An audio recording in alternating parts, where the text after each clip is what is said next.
Indian railway, जो हमारे देश की लाइफलाइन है, उसने 1 जुलाई 2025 से पैसेंजर फेयर बढ़ाने का ऐलान किया है। 2020 के बाद यह पहली बड़ी बढ़ोतरी है। लाखों लोगों के लिए ट्रेन सिर्फ एक ट्रांसपोर्ट नहीं है, यह काम, परिवार और मौकों से जुड़ने का एक जरिया है। यह बढ़ोतरी सिर्फ नंबर्स के बारे में नहीं है, यह आम भारतीयों की रोजमर्रा की जिंदगी के बारे में है। इस कदम से पूरे देश में बहस छिड़ गई है, जिससे किफायती होने और सरकार की प्राथमिकताओं पर सवाल उठ रहे हैं। क्या यह बढ़ोतरी मॉडर्नाइजेशन और सेफ्टी की तरफ एक कदम है, या उन लोगों पर एक एक्स्ट्रा बोझ है जो ट्रेनों पर सबसे ज्यादा डिपेंड करते हैं? सरकार बढ़ती कॉस्ट और एम्बिशियस अपग्रेड प्लान्स का हवाला देती है, लेकिन कई लोगों के लिए यह तुरंत और पर्सनली चुभने वाला है। आइए समझते हैं कि इस फेयर हाइक का क्या मतलब है, यह किसे इफेक्ट करेगा, और क्या यह इंडियन पैसेंजर्स के लिए एक फेयर डील है। इस फेयर हाइक का आपके वॉलेट पर क्या मतलब है, यहां पूरा हिसाब है। स्लीपर क्लास का किराया 1 पैसे प्रति किलोमीटर बढ़ गया है। एसी क्लास का 2 पैसे प्रति किलोमीटर। 1000 किलोमीटर के ट्रिप के लिए स्लीपर में RS10 ज्यादा, एसी में RS20 ज्यादा लगेंगे।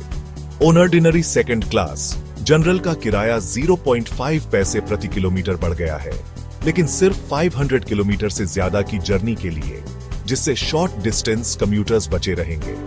यह बढ़ोतरी बेस फेयर पर लागू होती है। रिजर्वेशन फीस, सरचार्ज और GST एक्स्ट्रा है। फैमिलीज या बार बार ट्रैवल करने वालों के लिए एक्स्ट्रा कॉस्ट जल्दी बढ़ जाती है। जबकि प्रति किलोमीटर की बढ़ोतरी कम लगती है, इसका असल इंपैक्ट उन लोगों के लिए खास है जो काम, एजुकेशन या फैमिली के लिए लंबी दूरी की ट्रेनों पर डिपेंड करते हैं। फेयर हाइक सबसे ज्यादा वहीं इफेक्ट करेगी जहां ट्रेन ट्रैवल एक जरूरत है, चॉइस नहीं। एजुकेशन के लिए ट्रैवल करने वाले स्टूडेंट्स, जॉब सीकर्स और माइग्रेंट वर्कर्स को मुश्किल होगी, क्योंकि एक छोटी सी बढ़ोतरी भी टाइट बजट पर दबाव डालती है। मिडिल क्लास फैमिलीज जो वेकेशंस या फैमिली विजिट प्लान कर रही हैं, उन्हें ट्रैवल पर दोबारा सोचना पड़ सकता है, या कम कंफर्टेबल ऑप्शंस पर स्विच करना पड़ सकता है। दूर के शहरों में मेडिकल केयर के लिए ट्रैवल करने वालों के लिए एक्स्ट्रा कॉस्ट पहले से ही स्ट्रेसफुल टाइम में एक एक्स्ट्रा बोझ है। यह बढ़ोतरी का मतलब हो सकता है घर कम ट्रिप्स, मौकों तक कम पहुंच और लाखों लोगों के लिए मुश्किल चॉइसेस। ये सिर्फ इकोनॉमिक्स के बारे में नहीं है, ये एक्सेस, कंफर्ट और आम भारतीयों की क्वालिटी ऑफ लाइफ के बारे में है। इस डिसीजन का सोशल इंपैक्ट गहरा है, जो देश के सबसे कमजोर लोगों की ख्वाहिशों और वेल बीइंग को छूता है।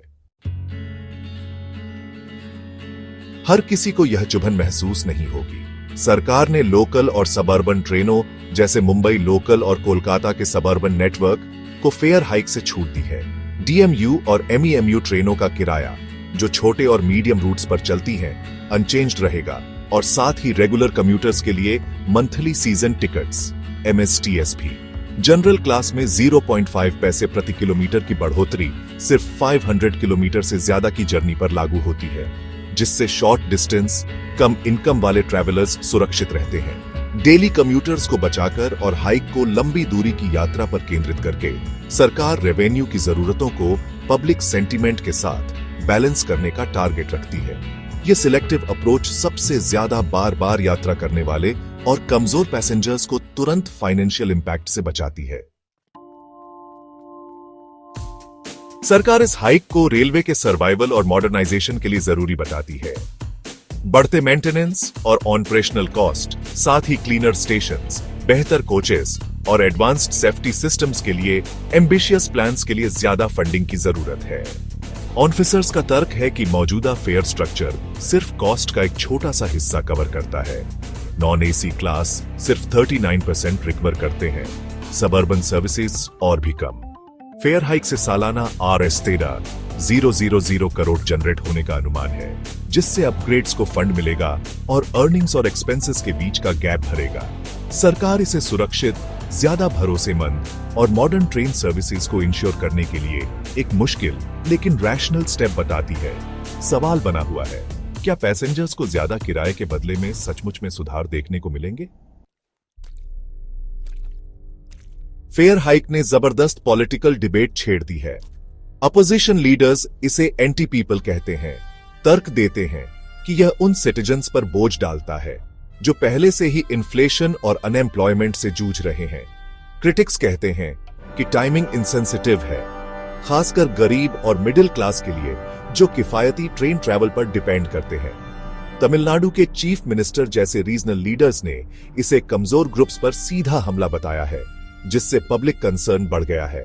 वहीं सरकार का कहना है कि मॉडर्नाइजेशन और सेफ्टी के लिए हाइक जरूरी है, जिससे पार्लियामेंट और उसके बाहर गर्मागर्म बहस का स्टेज तैयार हो रहा है। यह खींचतान पब्लिक परसेप्शन को शेप देगी और एसेंशियल सर्विसेज पर फ्यूचर पॉलिसीज को इंपैक्ट कर सकती है। फेयर हाइक रेलवे और उसके पैसेंजर्स के बीच भरोसे का एक टेस्ट है। प्राइस इंक्रीज के साथ नए तत्काल बुकिंग रूल्स, मैंडेटरी आधार ऑथेंटिकेशन और एजेंट रेस्ट्रिक्शंस का मकसद अर्जेंट ट्रैवल को फेयर और ज्यादा ट्रांसपेरेंट बनाना है। अगर वादे के मुताबिक सुधार, क्लीनर ट्रेन्स, पंक्चुअलिटी और सेफ्टी होते हैं तो पैसेंजर्स ज्यादा कॉस्ट एक्सेप्ट कर सकते हैं, लेकिन अगर सर्विस अनचेंज रहती है तो गुस्सा बढ़ेगा। रेलवे मिनिस्ट्री पर जिम्मेदारी है कि वह विजिबल रिजल्ट्स दे और हाइक को जस्टिफाई करे। अपनी अगली जर्नी से पहले रिवाइज्ड फेयर चेक करें और सोचें, क्या यह प्रोग्रेस के लिए एक फेयर प्राइस है? अपने विचार शेयर करें। इस नेशनल कन्वर्सेशन में आपकी आवाज मायने रखती है।